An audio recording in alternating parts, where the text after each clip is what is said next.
Magandang araw po. Ngayon ay September 18, 2024 at narito po muli ang update sa lagay ng panahon. Bagyong si Jenner nakalabas na po ng ating Philippine Area of Responsibility ayon sa Pag-asa. Taglay ngayon ng bagyo ang lakas ng hangin na 55 km per hour at may pagbugsong aabot sa 70 km per hour. Kumikilos ito westward sa bilis po na 15 km per hour. Samantala, ang bagyong Helen nasa loob na po ng ating Philippine Area of Responsibility. Huling namataan ng Pag-asa dyan po sa may east-northeast na extreme northern Luzon. At taglay po ang lakas ng hangin na 85 km per hour malapit sa sentro at may pagbugsong 105 km per hour.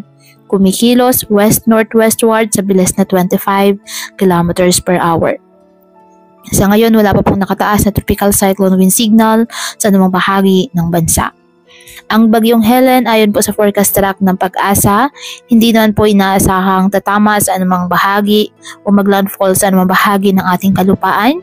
Ngunit papalakasin nito ang habagat na siya naman pong magpapaulan sa malaking bahagi ng Ilocos Region, Cordillera, Central Luzon, Metro Manila, Cavite, Laguna, Batangas, Rizal, Mimaropa at Western Visayas. Inaasahan din pong lalabas ng ating Philippine Area of Responsibility ngayong araw ang nasabing bagyo.